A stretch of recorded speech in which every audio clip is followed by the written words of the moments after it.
Closing auction session, इसके साथ हमारा कल दूसरा दिन था और एक्सपायरी के लिए पहला दिन था। इसने कल भी परेशान किया है। बिल्कुल किया है। और कल एक्चुअली सीएस शुरू होने के बाद में कल पहली वीकली एक्सपायरी थी, इसलिए कल का एक्शन इम्पोर्टेंट था भी। कुछ कुछ चीज़ें हुई इम्पोर्टेंट, वो समझना ज़रूरी है आपको। नंबर 1 कल क्या हुआ पहले वो समझ लीजिए।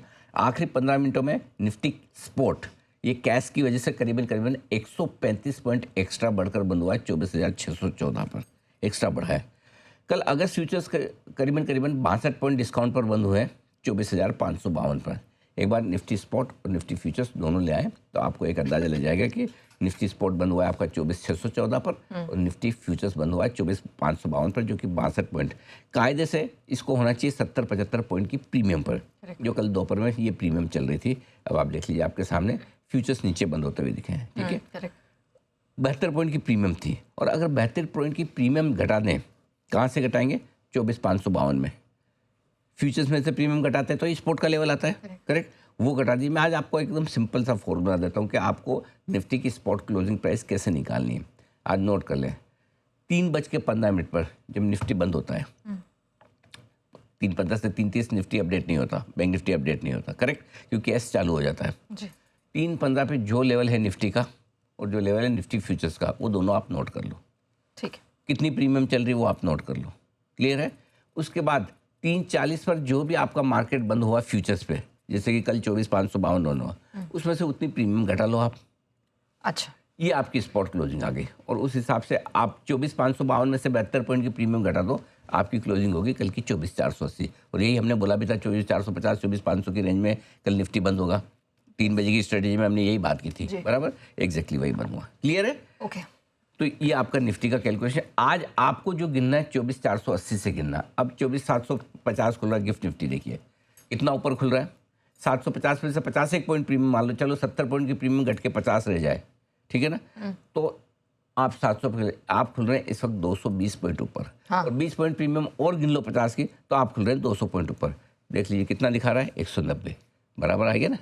10-15 पॉइंट 20 पॉइंट प्रीमियम ऊपर नहीं है। अगर 70 के 70 पॉइंट प्रीमियम आप जोड़े, 24,480 में 70 पॉइंट की प्रीमियम जोड़कर आप खोले, आप एग्जैक्टली 200 पॉइंट ऊपर खुल रहे हैं, ठीक है। बिल्कुल परफेक्ट ओपनिंग है ये, कैलकुलेशन के हिसाब से मिला लीजिए। अब आइए बैंक निफ्टी। आखिरी 15 मिनटों में बैंक निफ्टी स्पॉट कैश की वजह से करीबन 415 पॉइंट एक्स्ट्रा बढ़ा है। बैंक निफ्टी 415 पॉइंट एक्स्ट्रा बढ़कर 57,907 पर बंद हुआ है, करेक्ट, ठीक है। अगस्त फ्यूचर्स 200 पॉइंट डिस्काउंट पर बंद हुआ है 57,710। सेम लाइए, स्पॉट और फ्यूचर्स ले आइए। बैंक निफ्टी का स्पॉट बंद हुआ है 57,907 पे और 57,710 पे, 200 पॉइंट का फर्क है। 200 पॉइंट डिस्काउंट तो हो नहीं सकता।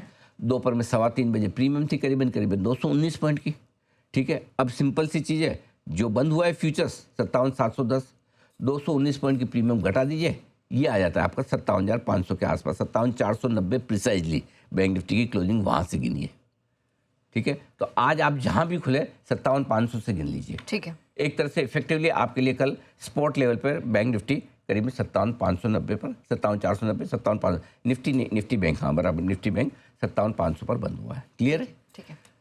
आज सुबह की ओपनिंग के लिए 2 लेवल गोट के नोट कर ले, 24,480, 57,490, ये आपके कल की क्लोजिंग है। एक तरह से इसके बेसिस पे आप करेंगे। तो पहली चीज़ तो आपको, ताकि मैंने डेटा के हिसाब से तैयार कर दिया, ठीक है। अब क्या है पूरा केस कैसे क्या है उसको ज़रा समझ लीजिए, और आपको क्या करना है वो समझना ज़्यादा जरूरी है।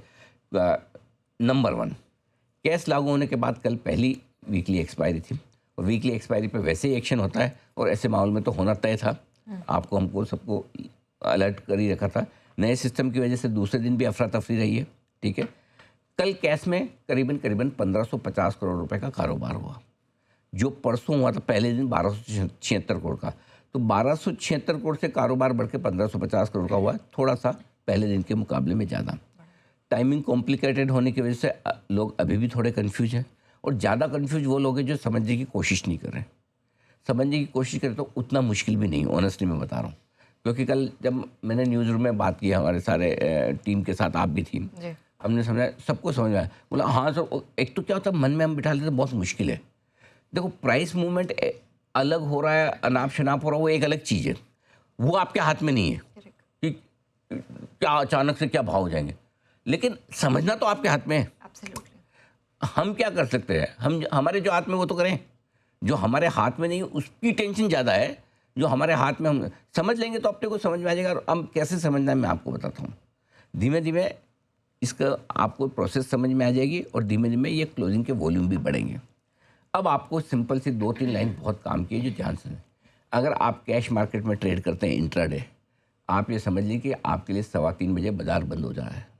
3:15 के बाद आपका मार्केट से कोई लेना देना नहीं है। आप ये मान के चलिए कि वो नेक्स्ट डे का ट्रेडिंग सेशन है कि आपको ओवरनाइट पोजीशन अपनी रखनी कि नहीं रखनी, क्या करना है। आपके लिए 3:15 बजे एक तरह से मार्केट बंद, चाहे कैश में आप नॉर्मल कैश का सेगमेंट रखें या एफएनओ स्टॉक का कैश का सेगमेंट, एक तरह से कट ऑफ मान लेंगे मेरे लिए 3:15 बजे खत्म हो गया। मैं आसान कर रहा हूँ आपके लिए लाइफ में चीज़ें, ठीक है। सिंपल सी चीज़ है। ऑप्शन में अगर आप ट्रेड करें तो ऑप्शन के सौदों को भी आप 3:15 तक ही निपटा लें।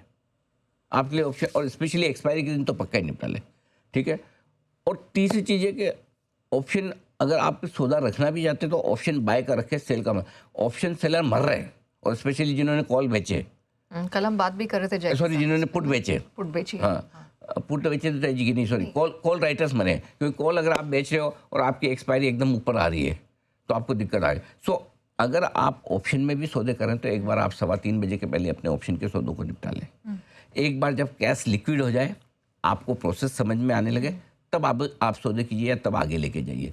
जब तक पूरी तरह से लिक्विडिटी नहीं आती, वोलेटाइल क्लोजिंग का डर बना है। नया जी एक बात समझिए, देख सिंपल सी चीज़ है, इतना बड़ा मार्केट है, 4 ट्रिलियन मार्केट के फल हमारा, उसमें 1200 करोड़ 1500 करोड़ रुपए का वॉल्यूम डिसाइड नहीं कर सकता कि मार्केट कहाँ बंद होगा। लॉजिकल बात ये है, एक सिंपल सा लॉजिक है। 1500 करोड़ के वॉल्यूम में कैसे आप डिसाइड करेंगे कि ये मार्केट, 1500 करोड़ का वॉल्यूम भी कैसे है। रोज़ 15-17 18,000 करोड़ की खरीदारी और बिकवाली एफआईज की होती है, 15,000 करोड़ की बिकवाली खरीदारी लोकल फंड्स की होती है। यानी कि दोनों का वॉल्यूम मिला के भी देखें, एक साइड का कम से कम 35,000 करोड़ का होता है, एक साइड का, दूसरे साइड का मिला तो 70,000 करोड़ का वॉल्यूम, 70,000 करोड़ का लिक्विडिटी। सिर्फ मैं ये सिर्फ इनकी बात कर रहा हूँ, किसकी, इंस्टीट्यूशंस की, ठीक है। उसके अलावा बाकी लोगों का तो छोड़ दो। मैं ये मानता हूँ चलो रिटेल का तो पार्टिसिपेशन ही नहीं है इस प्राइस डिस्कवरी में, और किसी का है ही नहीं, तब भी 75,000 करोड़ का वॉल्यूम अगर खाली एफआईज और लोकल फंड्स का है, उसके सामने 1500 करोड़ की लिक्विडिटी सफिशिएंट नहीं है कैश मार्केट में। छोटी है। दूसरा दिन है, हम भी समझते हैं धीमे धीमे टाइम लगेगा, आएगा, लेकिन जब तक आएगा एग्जैक्ट प्राइस डिस्कवरी होगी, जिस तरह से अनाप शनाप चीज़ें होंगी, उसमें आपको 2 चीज़ करनी। एक तो आपको लालच नहीं करना। प्रॉब्लम क्या, सबको लगता है अरे कुछ ऊपर या बड़ा ऊपर या नीचे हो, जैसे 2 दिन से ऊपर दिख रहा है, किसी दिन हो सकता है नीचे हो जाए। तो एक तो ऑप्शन बेचना बिल्कुल भी नहीं है, और जब तक पूरी लिक्विडिटी ना हो ये वोलेटाइल रहेगा क्लोजिंग, और वोलेटाइल क्लोजिंग दोनों तरफ हो सकता है, ऊपर भी हो सकता है नीचे भी बांध लें। सिंपल सी एक चीज़ गांठ बांध लें आप, पैसा बने ना बने और ज़्यादा पैसा बनाने के चक्कर में पैसा खो न दें, और इसलिए कैश और ऑप्शन का मार्केट आपके लिए 3:15 बजे बंद हो रहा है, आप ये मान के चले, बाकी जिसको करना है करने दें आगे, ठीक है। अगर सिर्फ आप इंडेक्स और स्टॉक्स में ट्रेड कर रहे हैं, इंडेक्स फ्यूचर्स में, स्टॉक फ्यूचर्स में ट्रेड कर रहे हैं, तो ही आपके लिए 3:40 तक मार्केट है, यहाँ मान लीजिए। ऑप्शन वाला छोड़ दीजिए, ठीक है ना, ऑप्शन में रिस्क ज़्यादा है। तो इंडेक्स फ्यूचर, स्टॉक फ्यूचर तो रनिंग मार्केट है, 3:40 तक बंद ही नहीं हो रहा, आपका जो भी आप कर लो, कोई दिक्कत नहीं, क्या दिक्कत है, ठीक है ना, सिंपल है। और इससे क्या होगा, आप 3 चीज़ों से बचेंगे। नंबर 1 कन्फ्यूजन, नंबर 2 वॉलेटिलिटी, और नंबर 3 बड़ा नुकसान। अब इन 3 चीज़ से बच गए तो आप बहुत लंबा जिएंगे, ठीक है। तो अपने को इन 3 से बच के चलना। देखो कई बार ये ना कि कई बार मैं समझ रहा हूँ सोशल मीडिया पे बहुत गुस्सा है लोगों का, अलग अलग तरह सब तरह के कमेंट्स आ रहे हैं, सब बोल रहे हैं आप इनको जोर से उठाइए, बातों को ये रखिए और के। ऐसा नहीं कि सब देख नहीं रहे, रेगुलेटर देख रहे हैं, एक्सचेंजेस देख रहे हैं, ब्रोकर्स देख रहे हैं, आप देख रहे हैं, हम देख रहे हैं, सब लोग देख रहे हैं, और सब लोग इस सिस्टम को भांप रहे हैं, जांच रहे हैं, देख रहे हैं। और इस जाहिर सी बात है कि नया सिस्टम लाए, कुछ अच्छी चीज़ें होगी, कुछ कम अच्छी चीज़ होगी। नए सिस्टम लाने पे कुछ चैलेंजेस आते हैं, देखते हैं कुछ दिनों तक ये चैलेंजेस दूर होते नहीं होते, नहीं होंगे तो कुछ और सोचा जाएगा, हो जाएंगे तो शायद बेहतर प्राइस डिस्कवरी हो। ग्लोबल प्रैक्टिस है कोई लेकर आए, हो सकता है इंडिया के लिए अच्छा हो, और हो सकता है कि इंडिया के लिए ये प्रैक्टिस ठीक ना हो, हमारे लिए काम ना करे, क्योंकि हमारे यहाँ एफएनओ मार्केट ज़्यादा लिक्विड है, कैश कम लिक्विड है। तो लेकिन अगले कुछ दिनों में पता चलेगा, जब तक क्लैरिटी ना हो तब तक आप नुकसान से बचिए। आपके लिए सिंपल सी चीज़ ये इंपॉर्टेंट है, क्लैरिटी है। ये तो आप कर ही सकते हैं जी। सिस्टम बदलना नहीं बदलना, क्या होना, किस प्राइस पे बंद होगा, क्या ऊपर नीचे होगा, ये किसी के हाथ में नहीं है। लेकिन आपके हाथ में है कि आपको रैश ट्रेडिंग नहीं करनी है और आपको अपनी पोजीशन अगर आप 3:15 बजे मान के चलें और उस हिसाब से कर लेंगे तो आप बच जाएंगे। इसी पर 11 बजे एक विशेष शो हम फिर से कर रहे हैं आज, और कल भी हमने जो शो किया उसका काफ़ी अच्छा रिस्पॉन्स मिला। उत्तम बागल साहब होंगे हमारे साथ बीसीबी ब्रोकरेज से, जो कि पहले काफ़ी उच्च पदों पर रहकर काम कर चुके हैं ब्रोकर्स एसोसिएशन के साथ। मयंक बंसल साहब हैं, ये भी बहुत ही गहरी पकड़ रखते हैं, और आपको याद होगा जैन स्ट्रीट के समय इन्होंने सबसे पहले अलर्ट किया था कि किसी तरह का जो फेरबदल चल रहा है मार्केट में। तो आज इन दो खास मेहमानों के साथ 11 बजे हम करने जा रहे हैं चर्चा। 12:30 बजे एक काम और मैं करने जा रहा हूँ, क्योंकि कल परसों 2 दिन तक ऑनेस्टली मैं बहुत बिजी भी था। मेरी कोशिश भी कल पहले मैंने टाउन हॉल अपनी टीम के साथ किया, उनको सारा समझाया कि क्या है क्या नहीं। आज 12:30 बजे मैं इंस्टा और यूट्यूब पे लाइव करूँगा। अगर आपका कैश से जुड़ा हुआ कोई भी सवाल है, अगर आपका आपको कोई शिकवा शिकायत कोई चीज़ समझना चाहें, ज़्यादा तो बेहतर है कि समझना चाहें कि क्या होगा कैसे होगा, प्लीज़ आइए सवाल पूछिएगा, मैं आपके साथ रहूँगा। इस बीच में क्या करने की ज़रूरत है इस पूरे केस को ख़त्म करने के लिए, ये कुछ पॉइंटर्स मैं जल्दी से आपको बता दूँ। पहली चीज़, ब्रोकर, ट्रेडर, इन्वेस्टर, तीनों को इस सिस्टम की, नए चीज़ सिस्टम की पूरी ट्रेनिंग देने की ज़रूरत है। ये ट्रेनिंग हम हमारे हिसाब से दे रहे हैं, रोज़ दे रहे हैं, 3 दिन से दे रहा हूँ, आज भी दूंगा, लेकिन एक्सचेंजेस को भी देने की ज़रूरत है।